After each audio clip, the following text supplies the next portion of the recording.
నమస్కారం మిత్రమా. మానవాళిని ప్రభావితం చేసిన మహనీయులు. ఈరోజు మనం స్వామి వివేకానంద గురించి తెలుసుకుందాం.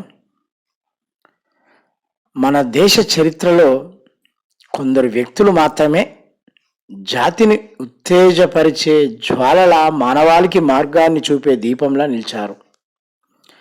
స్వామి వివేకానంద ఆయన ఒక సాధువు మాత్రమే కాదు, ఒక వక్త, ఒక చింతకుడు, ఒక రాష్ట్ర నిర్మాణ.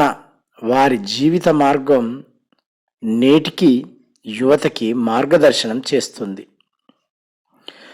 1863 జనవరి 12న కోల్కత్తాలో జన్మించారు. పూర్వనామం నరేంద్రనాథ్ దత్తా.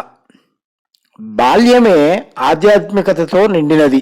అతనిలో సందేహాలు, ప్రశ్నలు, సమాధానాల కోసం వెతకడం, విద్యలో మంచి ప్రతిభ చూపి పాశ్చాత్య తత్వశాస్త్రం, విజ్ఞానం మీద విశేషంగా ఆసక్తి పెరిగింది. సత్యాన్వేషణలో ఉన్న నరేంద్ర ఒకరోజు దక్షిణేశ్వరం ఆలయంలో రామకృష్ణ పరమహంసను కలిశాడు. ఆ కలయిక సాధారణ గురు శిష్య బంధం కాదు, ఒక మార్గాన్ని, ఒక లక్ష్యాన్ని, ఒక సేవా దృష్టికోణాన్ని ఇచ్చింది. భగవంతుడిని నీవు నేరుగా చూడగలవా అన్న నరేంద్ర ప్రశ్నకు చూశాను, మాట్లాడాను అన్న గురువు సమాధానం అతని జీవితాన్ని మార్చేసింది. 1886లో గురువు మృతి తర్వాత నరేంద్రనాథ్ వివేకానందగా మారాడు. భారతదేశాన్ని పాదయాత్రగా పర్యటిస్తూ ప్రజల స్థితిగతులు తెలుసుకున్నాడు. భారతదేశం నిజంగా స్వాతంత్రం పొందాలంటే ప్రజలకు విద్య, ఆత్మవిశ్వాసం అవసరం అని గ్రహించాడు. ఆయన దృష్టిలో మతం అనేది మానవతా సేవకు మార్గం కావాలి అని. 1893 సెప్టెంబర్ 11న అమెరికా చికాగో ప్రపంచ మతాల మహాసభ ప్రపంచం ముందు తొలిసారి ఒక భారతీయుని స్వరం వినబడింది. Sisters and brothers of America.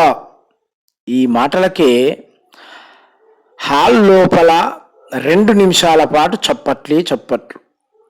Vivekananda ప్రసంగం మతాల ఐక్యత, భారత సంప్రదాయం, హింసలేని తత్వాన్ని చాటి చెప్పింది.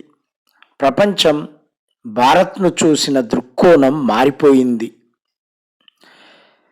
చికాగో తర్వాత అమెరికాలో వివేకానంద లెక్చర్లు, తత్వ చర్చలు చేపట్టి పాశ్చాత్య దేశాలకు భారతీయ యోగం, ఆధ్యాత్మికత గొప్పతనాన్ని వివరించాడు. తక్కువ సంపద ఉన్న భారతదేశం ఎక్కువ సంస్కృతి ఉన్న దేశం అని ప్రపంచానికి తెలిపారు. వారే మొదటిసారిగా యూనివర్సల్ బ్రదర్హుడ్ అనే భావనను తెచ్చారు. భారతదేశానికి తిరిగి వచ్చాక 1897లో రామకృష్ణ మిషన్ స్థాపించారు. ఈ సంస్థ ద్వారా విద్యా సంస్థలు, అనాథాశ్రమాలు, వైద్య సేవలు, సానుకూల యోగ శిక్షణా కేంద్రాలు ప్రారంభమయ్యాయి. అవే నిజమైన మతం అనే భావనకు ఇది నిజమైన ఆచరణ. స్ఫూర్తిదాయక సందేశాలు. స్వామి వివేకానంద జీవితమే ఒక సందేశం. ఆయన మాటలే ప్రపంచాన్ని మారుస్తాయి. అరుదైన శక్తి నీలోనే ఉంది. గమ్యం చేరేందుకు ఒక్క అడుగు వేసి చూడు. అందరి ముందు నిలబడే ముందు నీవే బాధ్యత వహించు. జీవితం చిన్నది, అది సేవకే అంకితమవ్వాలి. స్వామి వివేకానంద మతపరంగా కాకుండా మానవతా దృక్కోణంతో ప్రపంచాన్ని ప్రభావితం చేశారు. నెల్సన్ మండేలా వంటి నేతలు ఆయన తత్వాన్ని అభినందించారు. ప్రపంచ యోగ ప్రాచుర్యం ఆయన ఆశయంతోనే మొదలైంది.